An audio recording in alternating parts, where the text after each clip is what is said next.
Good morning, Eastern Oregon, and welcome to this March the 8th version of AM Live on EOA, your connection to Eastern Oregon. I took the date off, and so it wasn't right in front of my face. And it's like, okay, what's the day again today? It's March 8th. March 8th. Yeah, Man, it's second Monday. second Monday. I think, so people said, when do we do those shows? It should just be the second Monday and first Friday. Yep. Yeah. And then just the days in between, we just compress together. Yeah. True. Do other people say that, or is that truly a Dobbsyism? BC, Doddsy. we've been working together for over a year, and you still don't even know my name. Doddsy? Yeah, there's no B's in there. That goes back a long ways because I thought your mom's name was Dobbs. No, there's no B's. Clearly, I know, but I'm Well, trying how to. come you keep on adding the B's? I'm trying to explain. Yeah. Yeah. The funny thing is, though, is like, yeah, when I call you for dinner, you still come. It doesn't matter. I don't get that joke. Dauber. Must be. I don't get that joke. What that means is that, but yeah, what that means is that, yeah, forget it. It doesn't matter. Yeah, the old people out there got it. And Bud being the only one. Thank you, Bud's Bud. the only one that got that, probably. Let's talk about sports real fast. Let's do it. Boys and girls both lost their playoff games. So the season's over for basketball for them. EOU baseball went on the road, lost 3-1-1. Softball went to Bushnell and won all four against Bushnell. Swept both Friday and Saturday. EOU women's basketball got an at-large bid in the tournament they played today. The national tournament, they got in. They're a 13th seed. Let's see here where we. Track and field. We got our 25th national champion this weekend. TJ Davis won the heptathlon by like almost 100 points.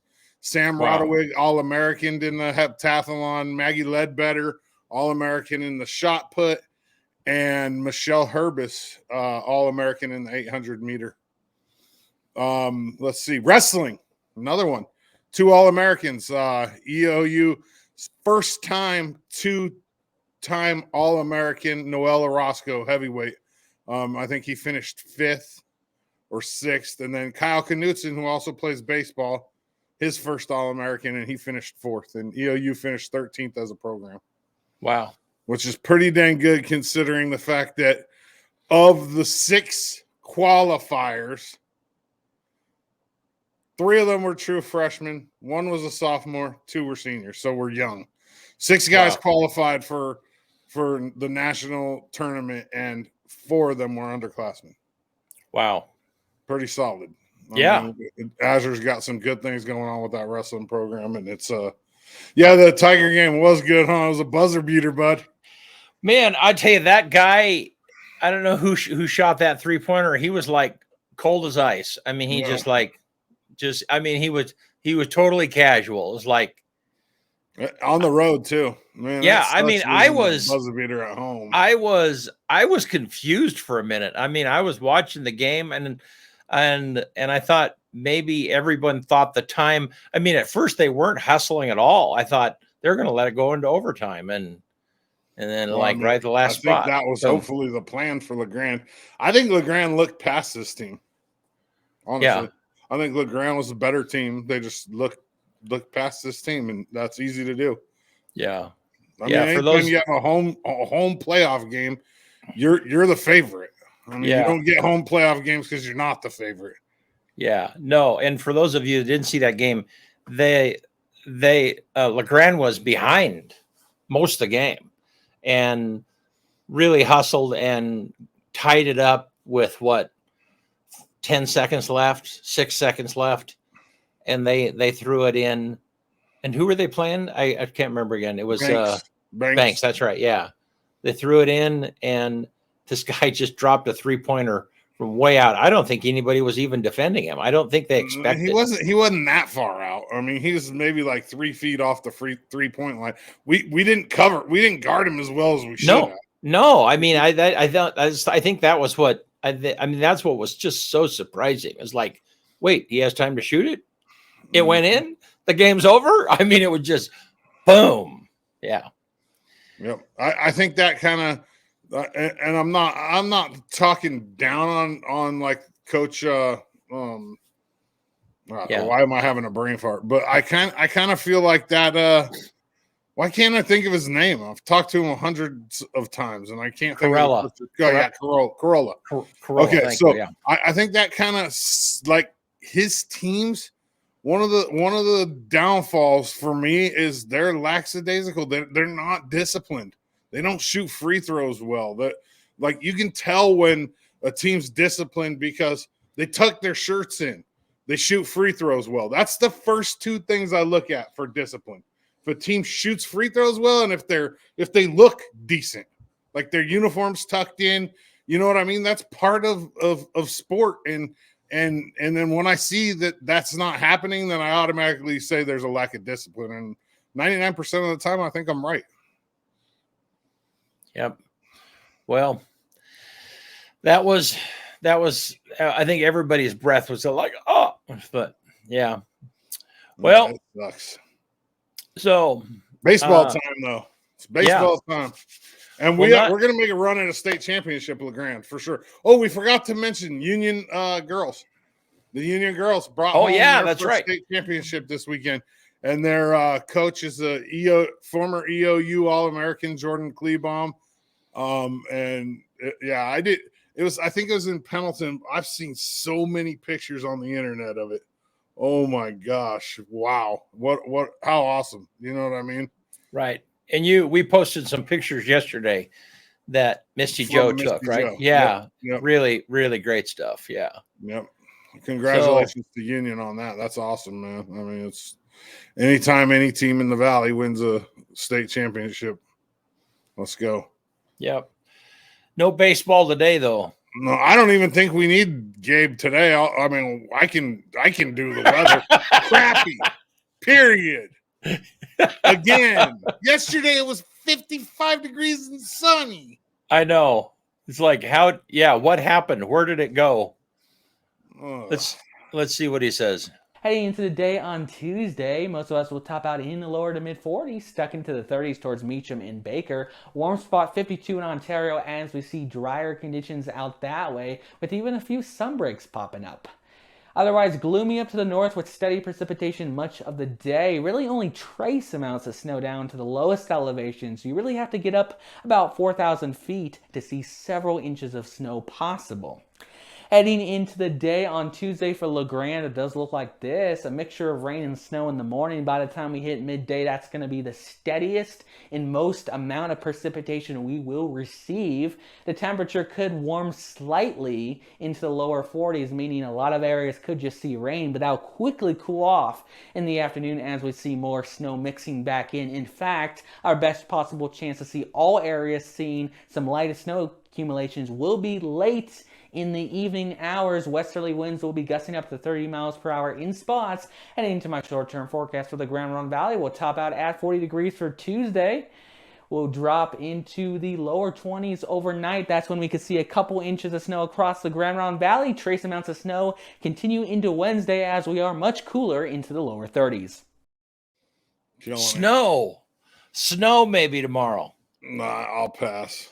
Hey, BC, did you see that picture that Cody Bowen posted on his social media with the other Cowboy shirt? Yeah. Dude, the comments, there's some comments. So, but they one guy said, "You guys call each other before you went to the conference and match?" Because their outfits are exact. I mean, they even both have leather outside the waistband holsters on. Do they? They're in the exact same spot. They both have black button-ups with jeans.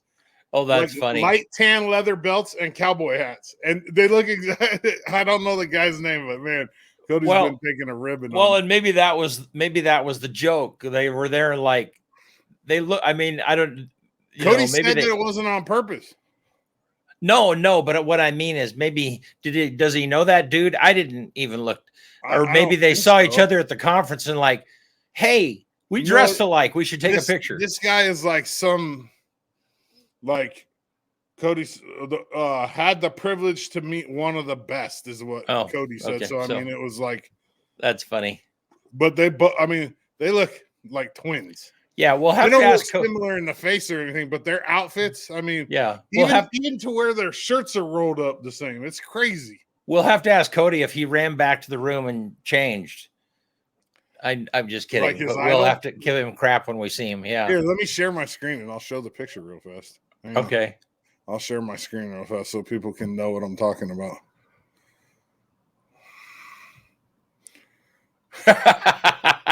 Probably like nailed it, huh?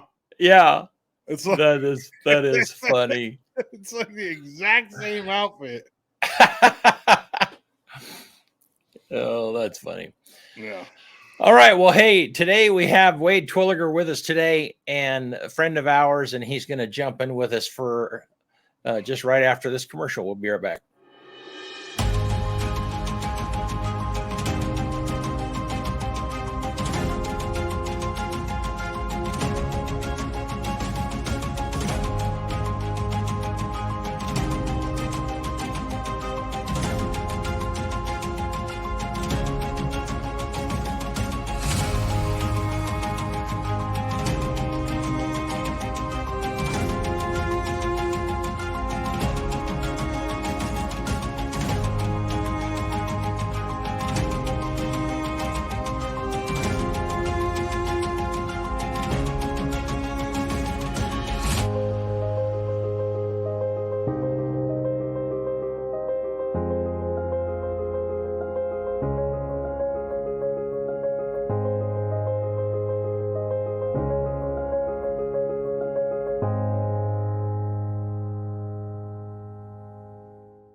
All right.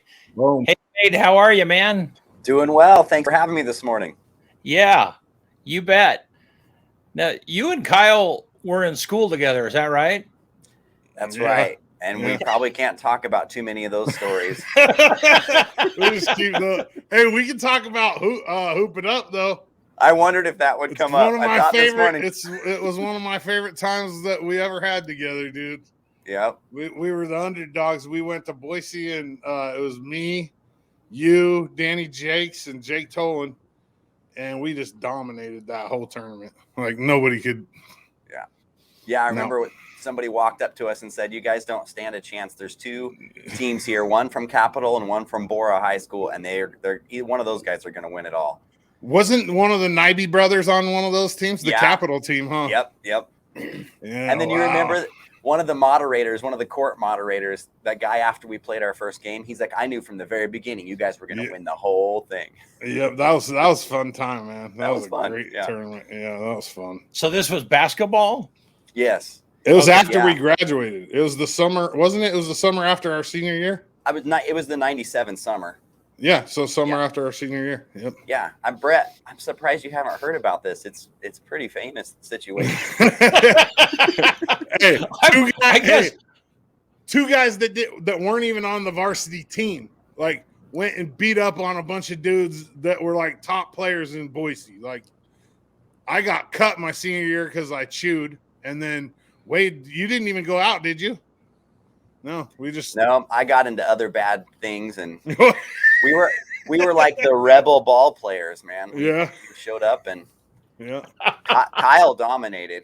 It was a great. Well, I didn't know that you played basketball, Kyle.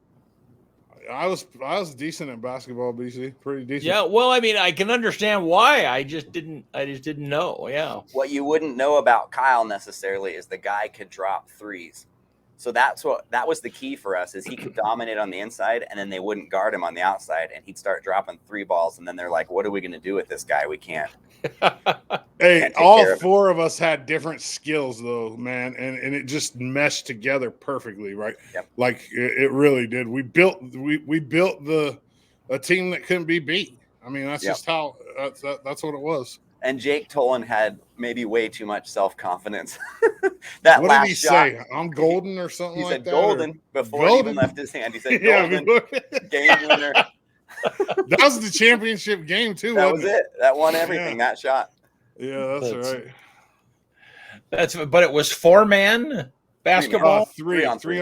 It's a tournament they do in a lot of big cities have it right on their main street. They close down the road, and there's like 25, 30 courts, and it's all different levels. We played in the top flight 18U, right? Yep. Top flight 18U, and we ended up playing a bunch of teams of dudes in Boise that have been playing together their whole high school career. And me and Wade, we played together our freshman year. We were on the freshman team together. Yep. But Danny and Jake were a year younger than us. Never really played with them. So what's funny is that the number of people that are kind of in leadership area around the area. I mean, Cody Bowen, Corinne Berjotti, who else? Pat Flynn. Pat Flynn. The thing up at the hospital. Sean Racine. He's our class. Yeah, right. Just a whole ton of kid. Now, was Kegger Brasseth? Was he in there too? Kegger's a year younger than us. Yeah. That's because we're all in our 40s now. We're your workforce. We're old. Stop. Hey, Wade was always extra old though. Wade had like a year on everybody. Plus I was always a lot more mature. So just nailing it. Oh yeah, we had some times together. I'm gonna when we're almost done today. Yeah, I'm gonna hit you with a bunch of hard questions, Wade. Not hard, okay. but funny. Okay, they'll be fun. Sounds good. Wow. Well, cool. Well, Wade, thanks for jumping in with us today. And you have been a nurse in the middle of the COVID crisis for however long that's been going on, and you just recently changed jobs. And so, I mean, before now, you wouldn't have had time at this time of the morning because you were at it. But talk to us about your new job. What are you doing? This is interesting. Well, I started with a company called Zenify, and they are headquartered in Boise, Idaho, but I get to work remotely. And that was the main reason for moving out of the nursing industry, was just to get more time with my family. My wife and I have 4 kids, and she was feeling like a single parent over the last 2.5 years during the pandemic. And then she also told me, speaking of being extra old, that I've aged 10 years in 2 years. And it was time to... That's rough. Yeah, time to change some things up. So I just said, okay, let's make a life pivot here, which was pretty extreme because we went from me never being home. And then I told her, hey, I got this job with Zenify, and now I'm going to be home all the time. And she's like, whoa. Yeah, You're a man of extremes here. We're going to have to put you on a visiting schedule. Yeah. So, but yeah, it's a subcontractor of Salesforce. And basically, they're a software company that a lot of big companies have hired. And Zenify has the tech guys that know how to manipulate the software to make it work perfectly for these different companies like Dell and Wells Fargo and Goldman Sachs. And I just get to manage. There's a boots on the ground manager who knows all the technical stuff. And I'm just kind of over the whole group. And my whole job is to be a coach, a mentor, and a professional developer. So I just advocate for the whole team. I don't even have to know. They don't want me to know all the technical stuff. This was a position they created as a retention position that you'll come in and make sure these guys have what they need. When they need time off, you make sure they get time off. When they aren't fitting on the crew that they're on, you find the right fit for them within the organization. The whole position is created to keep employees working for Zenify. So kind of like a PR person. Yeah, in a sense. But internal. Internal, exactly. Yep. Yeah. Or HR, not PR, HR. My bad. I knew what you were saying. Yeah. But I mean, there are jobs everywhere, and so, I mean, and so I can understand why that would be so critical because the point being is just that everybody is struggling to find employees and to keep them, Exactly. Yeah, the other day I was like, man, if I could have made $17 flipping burgers in high school, I would have been rich. But then I thought to myself, I like really thought it through, and I'm like, dude, gas was 99 cents a gallon then. It wasn't $4.50. You know what I mean? Like a soda, you can get a big slam for 99 cents. Now those are like $2.99 or whatever. only you remember what the Big Slam price was back only because it was 1995. Shaq, dude. Shaq. Remember when it first came out and Shaq had his big old paw on it and looked like a little 20-ounce soda? Yeah. Yeah. Kelsey's. Sorry. You go ahead. Go ahead. Good luck on your new adventure, Wade, from Julie. Yeah. And then perfect spot for you, Wade. So happy for you guys from Kelsey. Yeah. So I'm so thankful for my Grand Run Hospital family. Those guys were great. I was just telling Brent earlier that I have nothing but admiration. That company gave me so many great opportunities, and me leaving is in no way, shape, or form a reflection on them at all. It's just the nature of life for me right now, and wife and kids. So it's awesome to see all these Grand Run Hospital people on there right now saying, perfect job for you. Good luck. Like, I really appreciate that. So kids are only young once, dude. Yeah. Right. Yeah, that's right. That's exactly it. I got a 5-year-old who still wants to wrestle every day that I get home, and a 14-year-old who wants to have certain conversations with his dad and not his mom right now. So I need to be around. Well, and I can tell you that it's just like that. And it's, so you have a 5-year-old, and 12 years, 13 years from now, he'll be out of the house. It's just a blink. Yeah. That's crazy. Agreed. Yeah. Wade, what year did you get married? 2006. So you got married on the hottest day in 2006. I did. Yeah, I did. Absolutely. I remember that. Dude, I must have lost 5 pounds on that hill that day. Dude, that day was so hot. So hot. It was real. Was that out in Cove or Union? It was out in Cove at what used to be the Gilstrap Winery up there on. Yep. It's not there anymore? No, I think, they may have moved somewhere else. I don't know. But that area that we got married now is owned by somebody. It's not a winery anymore. There's several houses on that property, I believe, now. That was 06? 2006. Yep. Wow, that was a long time. It was 16 years. We're going ago, on man. 16 years of marriage. Wow. I remember that day. I just remember it was so hot. Like it was. Were you clearly at the wedding? Were you in the wedding? No, were you I was dressed just up? at it. No, but it was like probably it was one of the hottest days I remember in this valley.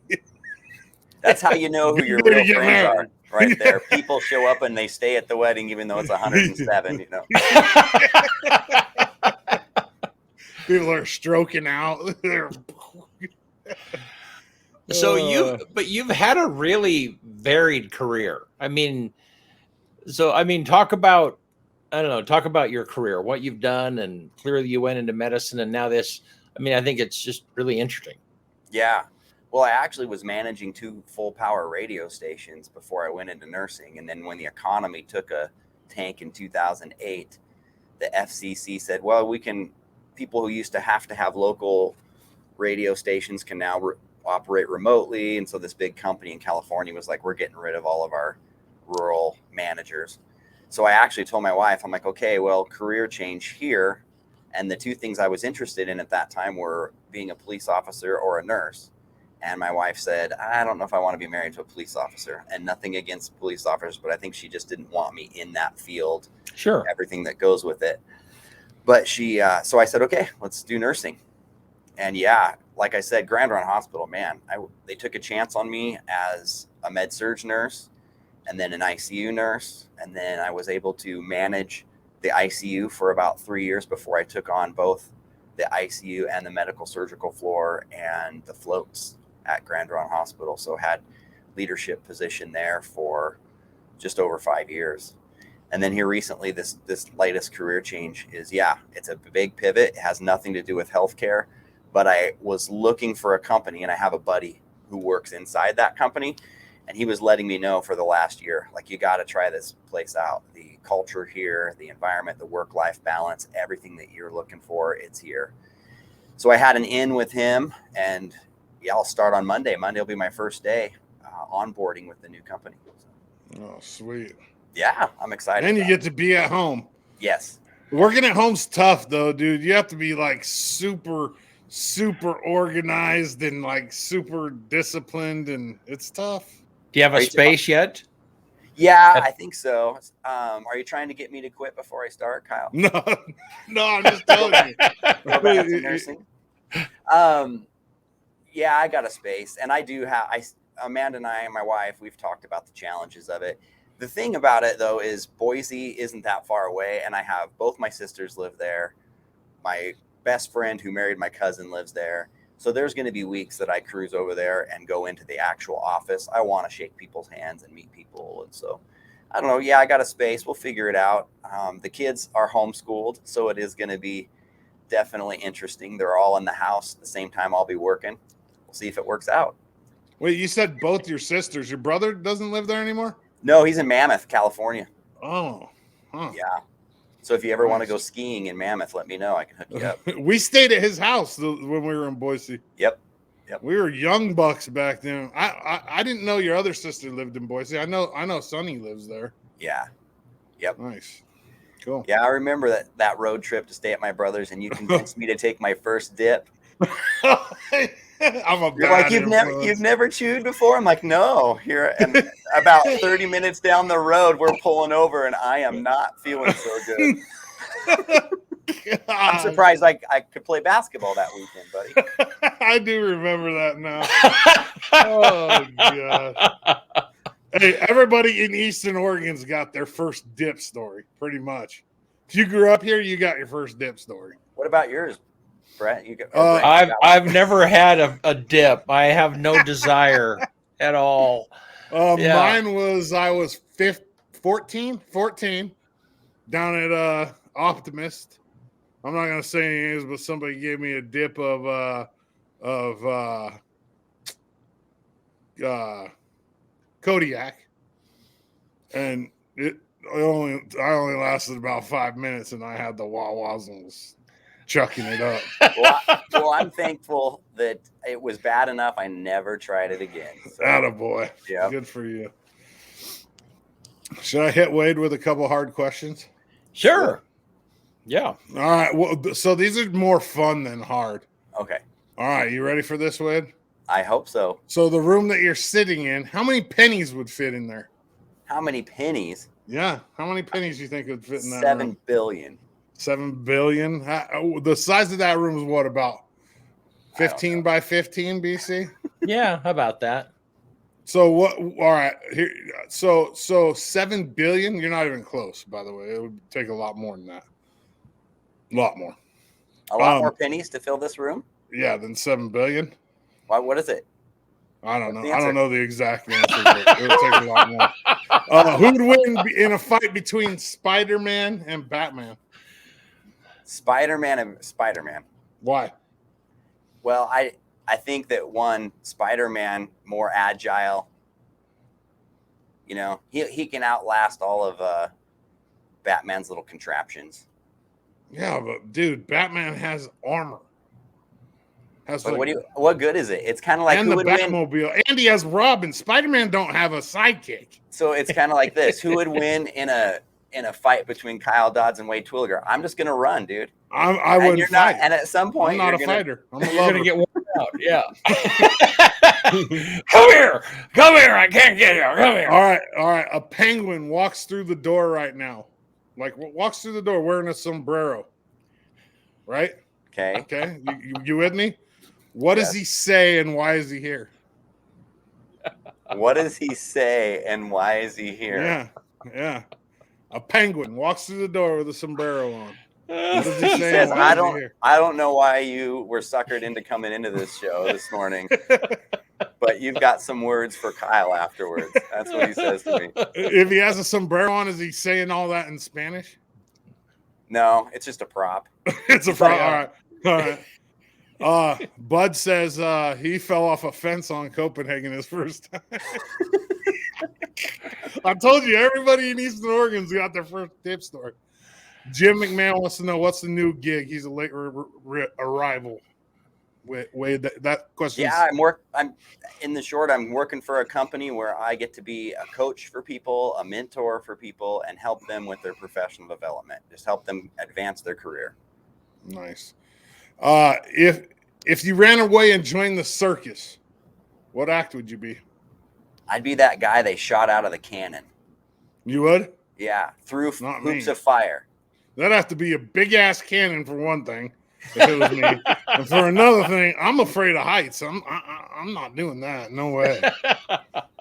I'll be the bearded lady.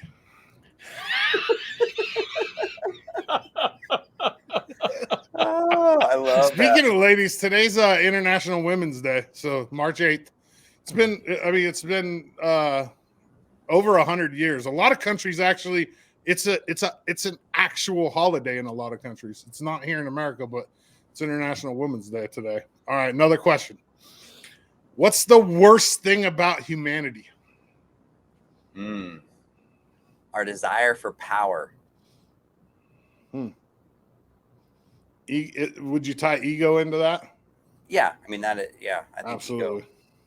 BC, what about you? What you got? What's the worst thing about humanity?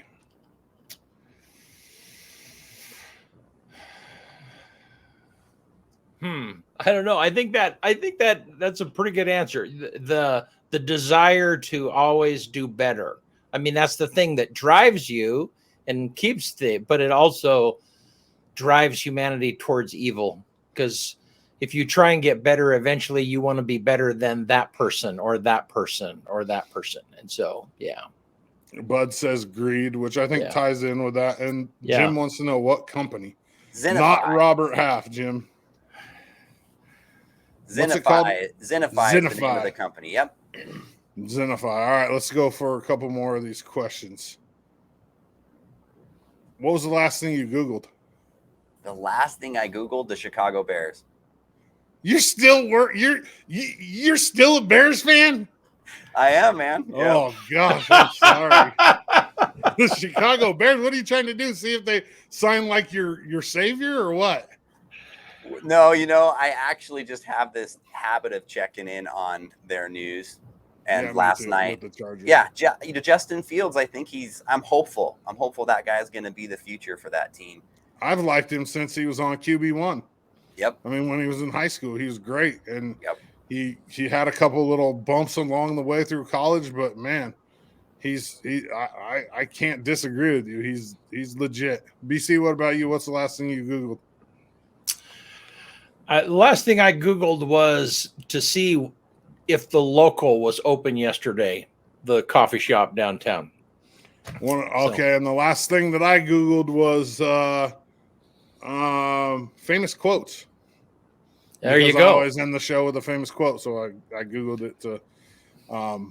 If you guys want to add in, what was the last thing you Googled, except for you, Bud? It might be kind of we might not want to know the last thing you Googled, but we'll. Here's one more question for you, Wade. You ready? I'm ready. Here we go. How would you test an elevator? How would I test an elevator? Yeah. Yeah. I guess I'd let you go first. No, I'm not going in there. I'm afraid of heights. But I'm not going in there. How would you test it?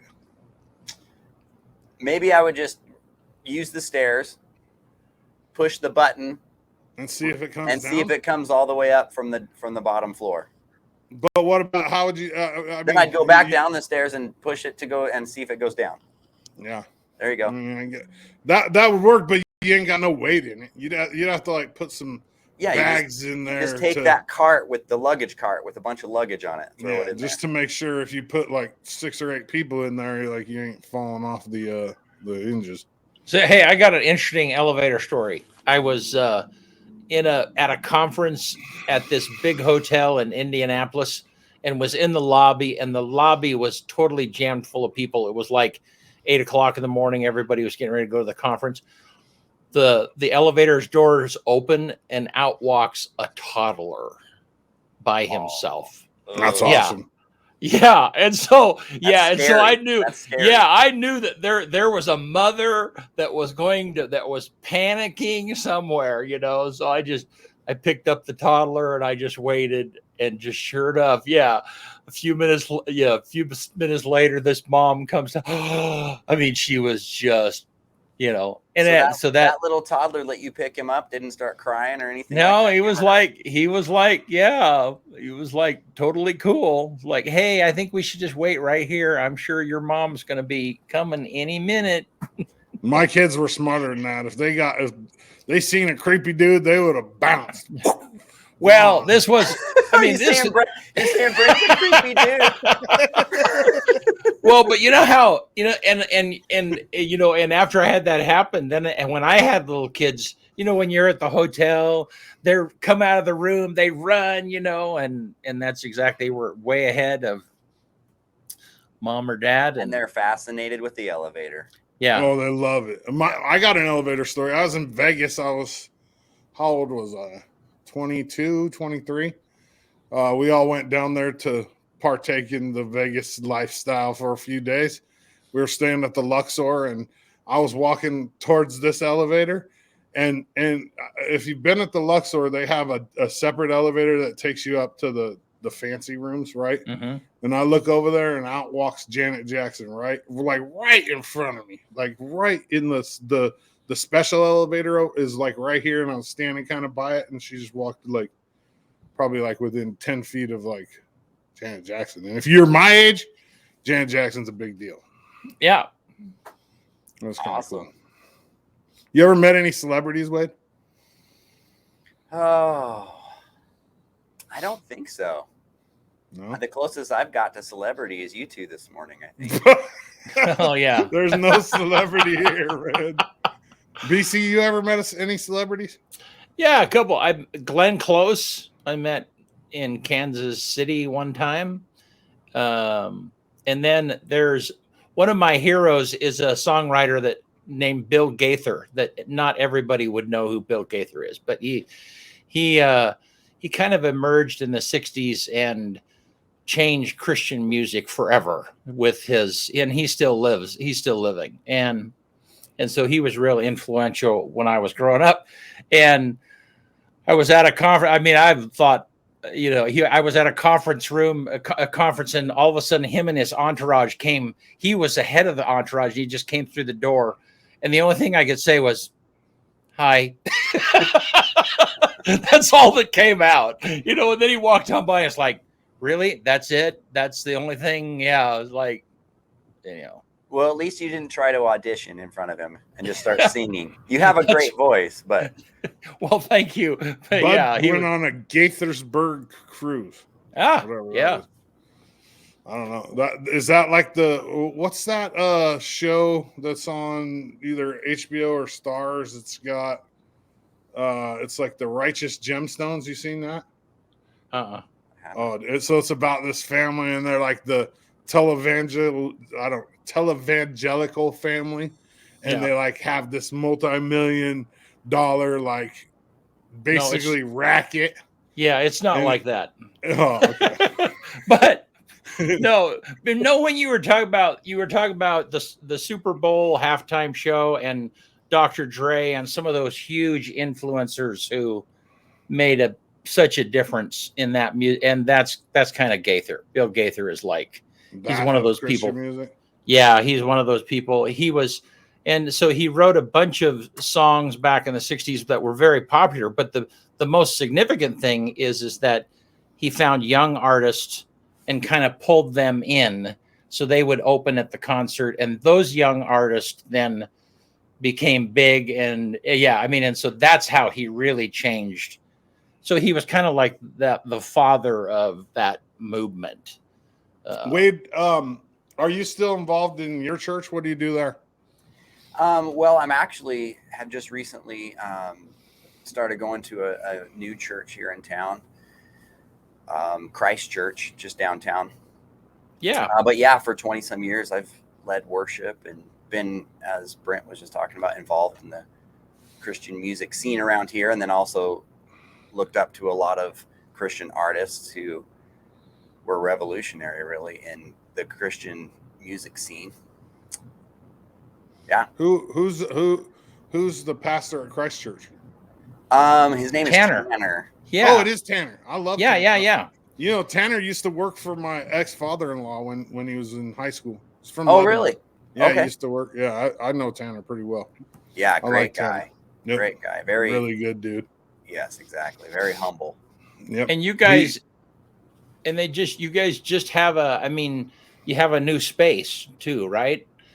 Yeah, they just moved from like the HQ, which was kind of over there just around the corner from side A. And now they're right across the street from Goss and Fitzgerald Flowers. Yeah. A really great location. I think. Has it opened yet? I thought he said like mid-March. Well, they have one space that they remodeled that it's very small. So there's a lot of people trying to pack into this little tiny place while they work on remodeling the larger portion, which used to be, when we were in high school, Sadie's place. I don't know if you remember that.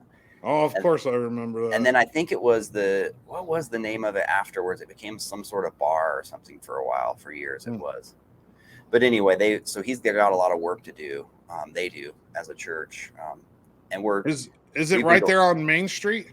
Mm-hmm. Or Adams? On Adams, yeah. Oh, it was Nepali. Club Nepali. Club Nepali, that's right, exactly. Yeah. It was what was Club Nepali. Yeah. Now it's a church. And what they're doing to that bigger space is amazing. It's going to be really a beautiful. He showed me a bunch of pictures at basketball a couple of weeks ago. He's the spiritual advisor for the EOU men's basketball team. Oh, he is? Yeah. Oh, that's great. Yeah. So we see each other. Not the season's over now, but we see each other every home game. We always talk, and yeah, he's a good dude. I like him. Yeah. Yep. We're enjoying our time there for sure. Good. I might have to come someday. That'd be fun. Come join us, man. We'll go to breakfast before, and then we'll go. He keeps telling me like, come down there on a Sunday, come check it out, and I keep telling him I will. So now I even have more motivation to get there. That's right. That'd be great. I can't motivate myself. It's not football season. I don't have an excuse. Well, cool. Well, any more of those weird questions? Was that it? I mean, that's all I got, man. Yeah. Well, BC, let's talk about this real fast. What do you guys think about Brittany Griner? I don't know if you've heard the story. So she got popped in Russia, like early February, late January. She had weed cartridges on her, which are technically hash. Right. And they're charging her with international drug smuggling. And she's a lesbian. And in Russia, that's looked down upon in itself. She's an American. She's got weed in a country where weed is outlawed. Mm-hmm. They're saying like 10 years minimum. Wow. WNBA star. She's a WNBA basketball player. Right. Yeah. Man, why would you go there? First off, well, she plays basketball there in the off season. Yeah, but here's the thing: the U.S. all the athletes that have been playing over there are home right now. Like they were home well before she got busted. Right. Why didn't she come? Like there's plenty of Shabazz Napier was playing over there. He's home. He was home a month ago. Yeah. Before any of this even really escalated. So like my question is why didn't she just come home first off? And why would you have weed in a place, like that's granted I understand, like okay, but you're in a country where that there's turmoil. Right, yeah. Why would you risk that? Like I don't understand, dude. I think really only she can answer those questions. But the fear now is that she's going to be a political pawn. She is. Well, she put herself in that position, though. Mm-hmm. I mean, nobody did that but her, and that's why it's so dumbfounding because she's going to be a political pawn. Putin's going to say, "Hey, make her an example." Yeah. I mean, it's sad because she still has a lot of basketball left in her. She's a really good player too. I mean, one of the best in college when she came out, and she's been one of the best in the WNBA as well. Well, yeah, and didn't I read that they are world champions, or was that just recently that they won? Yeah. Brittany Griner, yes, and 31 and years she old. dunks. So I mean, she's a baller. Yep. It's unfortunate, and if there was a medical reason for weed or whatever, it doesn't matter. Like you're in a country where it's illegal, like, and you're in a country that we're not on good terms with right now. It's like, Mm-hmm. It's hard to know in those situations what kind of relationships you've built with people over there, and what might motivate you to stay. But yeah, unfortunately, it's not turned out the way. I don't think she thought this is what would happen if she went over there. And normally in this circumstance, the embassy and, you know, political figures would have some push. You know, they would say, hey, get our person out of there. It was a couple of weed cartridges, but not in this case because it's Russia and things are not good right now with Russia. It's right. I just read this morning that Shell closed all their gas stations over there and stopped. They're not taking oil over to Russia right now. So Apple disabled so many features on the iPhone and on all their products in Russia. You can't Square. You can't use Square. There's all kinds of credit cards that don't work. Wow. They're it's not going to be fun over there. What's been interesting to watch during this conflict is the immediate information. I mean, it's just. I mean, you have all of those. I mean, you still have internet service through Musk in Ukraine. I mean, it's instant. I mean, there is, you know, if you're in the position of Russia and you're trying to control information getting out, I mean, all of that is gone. I mean, there just is. Yeah, it's just instant. It's crazy. Yeah. And that's, you know, now what people can capture on their devices. Right. It's hard to keep anything covered up or secret because there's cameras everywhere. Right. I was thinking about Desert Storm and what that was like during our generation. And you just had to sit in front of the news stations and get all of your information. There was no popping on YouTube or social media or any of that stuff. In fact, I was just thinking about this, Kyle, the other day too. I'm like, it was incredible that we got as many people together as we did when you couldn't really get a hold of anyone. Like I remember calling, you know, I'd call your mom and be like, tell Kyle when he gets home, we're going to be down at the football field. We'll be down there. It's at 2:00. We're going to start, you know, and this was life. Right. And now you think even when some of the stuff was going on in the Middle East as there was uprisings there, how many people caught it on their phones and you see the news clips of all these people with their phones out as these, you know, uprisings are happening. And so it's just everywhere instantly. You're right. We got information faster than we could ever have imagined back in the mid-90s. Oh, yeah. Our generation, Wade, is the last generation of true problem-solving communicators. Like the generation below us, they've never had to. My aunt was still on a party line when I moved here, dude. There were 6 different people that could be on the phone. You didn't know who you were talking to half the time. I didn't have any friends that I knew of that had the internet when we were going through high school. I didn't have it until the end of my senior year, and it was AOL. It was dial-up. Yeah, it's crazy. Yeah, it really is. And then I didn't get my first cell phone. When I moved to California to go to college, I had a beeper. I had a pager. And then if it's the year after that, I got a Motorola flip phone where you had to pull the antenna out. You know what I mean? Yeah. Oh, wow. We're just driving home the fact that we really are old. Right here. It makes me feel so old. When I look at people's kids, like Rachel Mozio, or Rachel Robinson. She has a daughter that's married. I mean, it's like, we're gosh, we are old, man.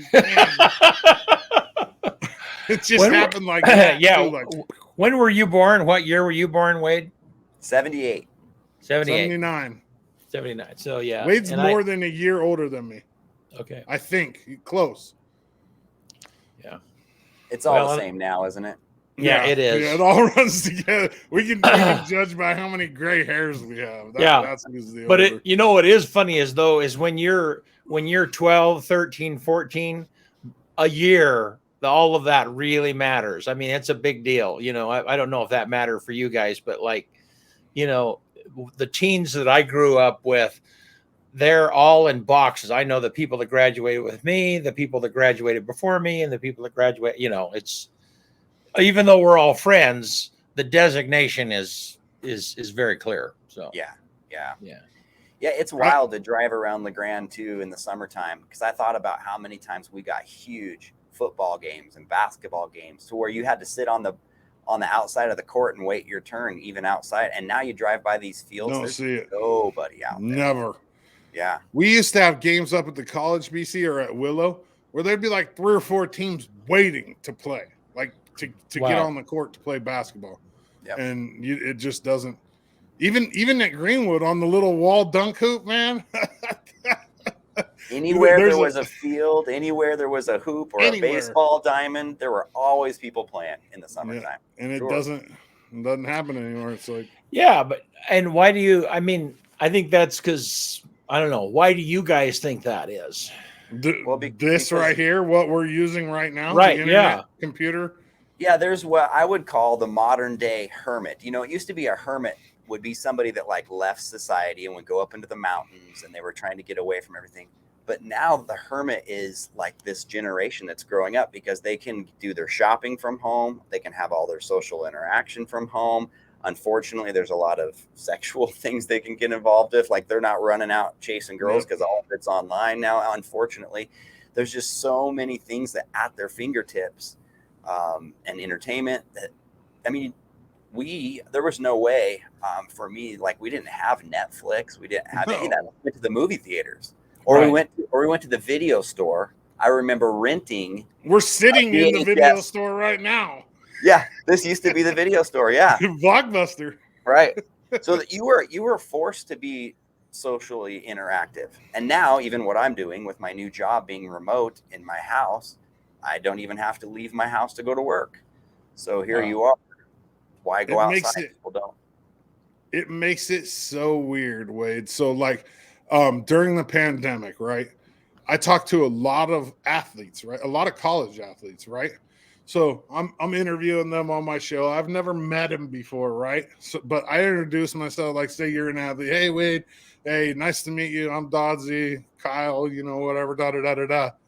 And the hardest part for me is as the pandemic's kind of opening up, is going in public. I don't know if I need to like reintroduce myself like as a person or you know what I mean? Like, so I'll see these kids like up at the college and I'm just like, what do I do? Like, do I like go up to them and say, hey, or do we already know each other? Like, it's so weird.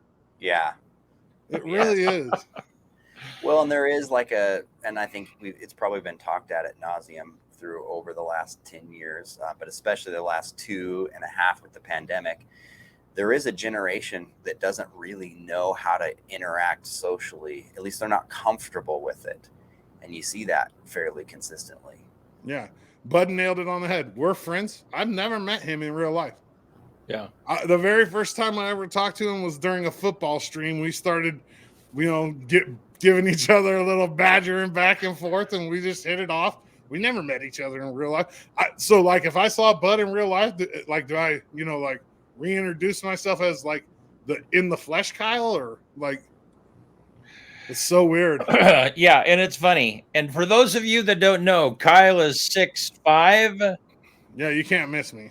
No, I know, but it's funny because Carrie Brajati, I interviewed her tons of times, and I saw her in the store one time. It's like, you are way shorter than what I expected. I mean, you don't know the person's like true size either. Like, yeah, you have no way of gauging. Yeah, that's why if you guys have never paid attention to the photos in our opening, that's the joke, is that Kyle is actually way bigger than I am. And we're just side by side, headwise in the yeah. In here. And there's a picture of me standing on a stool to get my head the same height as Kyle. Yeah. So, but it is. That's is what's weird. been interesting with the pandemic too, right? Like so many of us have met people from here, Right. here up, you know, and the hospital, especially because you wear a mask all the time. We hired people during the pandemic that I never saw their face till after I worked with them for a year. And they would, and your brain just makes up, you know, what you think they look like underneath Yeah. that mask. Yeah. And then they take off their mask, And you're like, drink or something, and you're like, whoa, oh, what happened? you're not who I thought you were. You That's know? the same thing with like for me, like after doing the interviews here, like I see them for a short amount of time and then going out in public, especially at EOU because they're very strict about masks there too.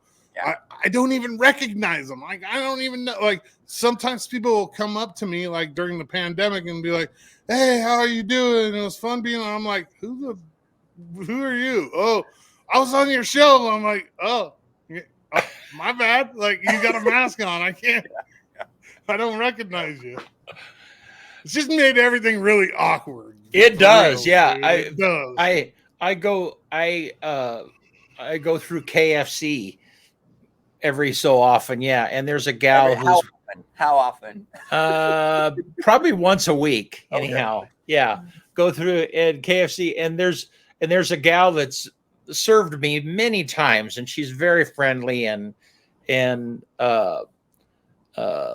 whoever the owner is of that place, it's Bob Bedard. Bob, yeah, she's a good employee. You know who I'm talking about, yeah. Always so positive. But finally, the other day, it's like I asked her, it's like, okay, I've never seen all of your face. Could you just like take your mask down for a minute, you know? And so, because it was because of that same thing. It's like your mind makes up what that person. You have no idea. So Yeah, it's weird. The manager of KFC has my mom. So we lived here when I was 6 months old for like, or no, when I was 6 years old. Sorry, let me rephrase that. For like a year. Okay. My mom worked at KFC. When I was in high school, I worked at KFC. Yeah. It's now 2022. The same lady that was the manager when my mom worked there is the manager today. Wow. Her name is Connie. She's still the manager there. wow. That's funny. Yep. So that's crazy. And BC, it might be borderline creepy asking somebody to take their mask off. I know. Yeah. I thought about it for a minute as like, yeah, but she was been so, I mean, she's just so cheery. She didn't mind at all. But yeah. I thought for a minute as like somebody might be like, yeah, it's like what? Why are you asking me to Isn't take that this off? weird Like, though? you're Isn't creeping that me weird out. that it might be creepy? It's just so Yes, To strange. see is. somebody's face, yeah. Yeah. Yeah, But it that might is. be misconstrued as creepy. Like it could be. I mean, No, I Yeah. think you're right. I've definitely had some of my nurses in the hospital be like, I didn't like the way that guy asked me to take off my mask so he could see my whole face. Like, and it's just weird that you would even be in that position. We would have never 5 years ago thought about half our face being covered as something that's my, you don't get to see the lower half. yeah, it's all me. Yeah. Yeah. You can see my honk. You can't even see like the hardest part about it has been really trying to judge whether like people's intentions when they're speaking, because a lot of your intentions come from your eyes and your mouth, and and somebody could be sneering while they're talking and you misconstrue it as they were happy or whatever it may be, and so we're missing that read. Yeah, some people you can't tell when they're smiling, their eyes don't show it. Right. And so there's a perception of maybe they're kind of grumpy. But if you take their mask off, you'd be like, oh man, they're smiling all the time. They just don't have those smiling eyes, They need to make a mask. Well, now hopefully we won't have to wear masks much anymore, but they probably will in the hospital. They should make a mask with like a button where you can hit if you smile, like pissed. You just hit the button and it just puts it on there like I'm pissed. Bam! They actually Yeah. I've seen them. They have these masks that when you laugh, it lights up as a smile. Oh, okay. That'd be cool. That would be crazy. Craziness. Yeah. Before we get out of here, Wade, one of the things, so we constantly talk about it and you've been in the ER, you've been around it. It's a constant thing that gets brought up on the Cody Bowen show. Fentanyl, right? So So one of the things that really bothers me about this, let's start with this. The one thing that really bothers me is when you're actually hurt and you go to the hospital, they've made it, the pill problem has made it damn near impossible to get like comfortable sometimes. Like I'll give you an example. I broke my wrist. I was on a corded drill with a 1-inch hole saw. The drill had no clutch. It bound up and my wrist spun completely around, snapped both the bones. Right. I went to the hospital, not here, just on the west side, but no history of drug abuse, opiate abuse, nothing like that. I get there, and it wasn't until after the I'd been there for about 3 hours, and it wasn't until after the doctor looked at and my wrist was obviously broken. I mean, the hematoma on it was enough that you knew it was broke. But it wasn't until after the doctor looked at the x-ray that they offered me something for pain. Now, I get the pill I get it 100%, but there's certain circumstances where I feel like this is like put doctors and nurses in a position where they're so afraid to give somebody something for pain that really truly needs it. What's your take on that? I mean, you worked in the ER for 10 years. You've been around it. Like, yeah, well, I really honestly worked in the inpatient side more than I ever did in the ER, but I did have a float position at one point where I was down there. I totally understand what you're saying. I just didn't see that often. Most people got what they needed when they needed it. It's pretty obvious. There's other markers, of pain besides just somebody elevated heart rate, blood pressure. There's all kinds of stuff. Yeah. And unfortunately, nurses do see the person who is sitting in bed on their cell phone on social media, and then they get asked and they're like, well, I'm 10 out of 10 pain, but they're not grimacing. They're not, not acting like they're in pain. And so then it becomes like, okay, wait a minute, we need to talk about this. Like, what's realistic? But you're right. There is an abuse that goes on. Is there a fear though? Like for nurses and doctors, like, is there a fear of repercussion? Like, hey, if I give this person these pills and they don't necessarily, you know what I mean? Like, I feel like that might be the case, and you don't have to answer it, or you can just answer it broadly. I've always felt that way. I've never had a fear of giving medication, and I've never had a doctor or a nurse come into the nurse's station and say, gosh, I'm afraid that this might be a situation where we could get ourselves in trouble. Okay, good.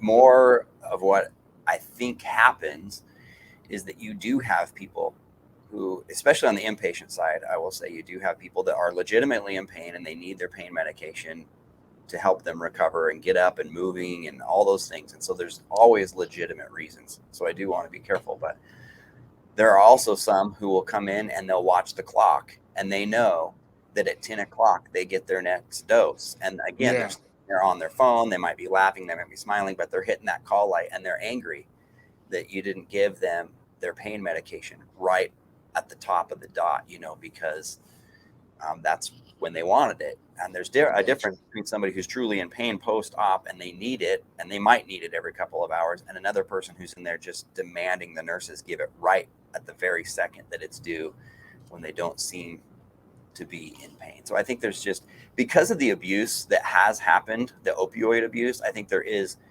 a conscious effort to like, do we really need to, or should we be trying other alternatives? So sometimes on the inpatient side, what I would always coach and what we always worked for was starting with the least invasive and working our way up to something that might be more of a narcotic. So like massages, reposition, heat, ice, what can we do? And then if you still have done all those things and you're just not getting the result, then you start moving towards medication. So I think there's just a more conscious effort to try to use other alternatives, because we know that opioids aren't the best things for people a lot of cases. So I like that answer. I do. Our town is in a pandemic right now. And like I'm on the obviously my whole family is involved in recovery, and the one of the things that bothers me is we've gone to replacing opiates rather than, I'm a firm believer, if you're, and people can disagree with me, I don't care.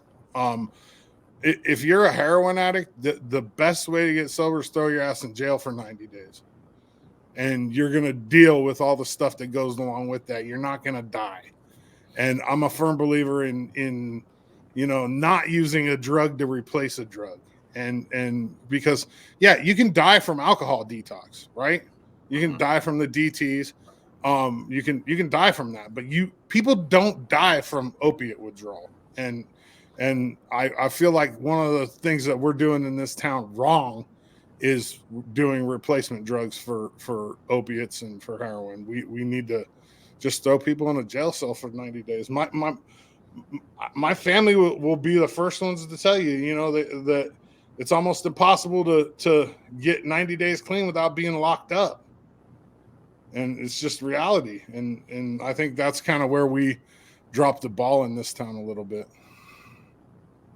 That's just my personal opinion. That doesn't reflect our, EOA Live or any of our relationships. Yeah. But my personal opinion is like, if you're tough enough to go out there and do dope, you're tough enough to face the withdrawals of it. Yeah. A lot of people disagree with that, but that's just how I look at it. Yeah, I don't think we have as many coping mechanisms and as much resiliency as we used to as a culture, for sure. No, we're not near as tough. Yeah, which makes it hard. But I mean, then it's, as a medical person or someone who has been in the medical field, it's hard because there are people that you see with legitimate chronic pain issues that their quality of life has been improved by being able to have some sort of medication. It's just the balance. I'm not talking about that. Right. I'm all for that 100%. Right. But I'm talking about when a doctor replaces heroin with a certain, Suboxone. Yeah. Yes. I'm like, come on, man. Like, why are we going to just draw this thing out? Why don't we just cut it off? They can go through their withdrawals, because a lot of times they keep people on Suboxone as a maintenance drug. It's crazy. Mm-hmm. That's not what it was made for. Yeah, methadone, Suboxone. It'd be interesting. I don't know if you have any statistics to see how many people have gotten clean tapering off of something like Suboxone in comparison to people who've just gone cold turkey. That would be an interesting study to look at. I mean, pretty much everybody that I know that was a heroin addict, and I know quite a few, didn't taper off Suboxone. They went to jail, or they got their kids taken away, like my mom. Yeah. There was no Suboxone back then. She went through withdrawal. She did it 9 times. Yeah. She relapsed 9 times. Wow. She's still alive. You know what I mean? It's like, so I'm a firm believer in, like, let's kind of get away from this replacement drug stuff, because we're not using it like it was intended for one thing. And I almost feel like it's big pharma making money off of it too. Like, there's that weird, because everybody always talks about it. So it's like, there's that stigma around it. It's like, are we really, like, needing people to be on Suboxone for a year? Like, what? Why? I don't know. That's just my thought on it. Got down a rabbit hole. well, you like you said, you've got a family who's not only experienced recovery, but your family has been involved in helping a lot of people in this town get clean. So you're an authority on the subject, at least in Union County, at some level. Yeah, dude, we kept Wade already 10 hours. I know. Past the hour. Well, hey, give us the closing. Oh, you stuff. Want me to give you the rundown real quick? Yep. All right. On this day, March 8th, 1817, the New York Stock Exchange was founded. On this day in 1914, International Women's Day was observed for the first time and would go on to be marked annually. So 1914 it started, so it's been going on for 108 years. 1946 on this day, the first helicopter was licensed for commercial use in New York City. 1946 on this day. Wow. 1948 on this day, U.S. Supreme Court rules in McCollum versus the Board of Education that religious instruction in public schools is unconstitutional. 1948. 1979 on this day, the compact disc is presented to the public. The CD was developed by Philips and Sony. The companies later collaborated to produce a standard format and CD players. Isn't that crazy? Wow, We didn't nice. see CDs though in 1979. No. We didn't see them until like the 90s, right? The early 90s. Let's see here. On this day, where's my stuff at? The number one song in 1982 was Joan Jett. I Love Rock and Roll. Joan Jett and the Blackhearts. And then I'm going to have to read this quote because it's kind of long. And the quote of the day: when a photographer can't change a scene, he changes his angle and lens to capture the best of that scene. Similarly, when you can't change a situation in your life, change your perspective and mindset to get the best out of that situation. I don't know whose quote that is, but I like it. That's a great quote. Boom. That's good stuff. That's all we got. All right. Wade, appreciate you. Hey, good to see you, man. Let's Yeah, go good play to see some you hoops. too. Eastern Oregon, appreciate you. See you Thursday. Talk to you soon.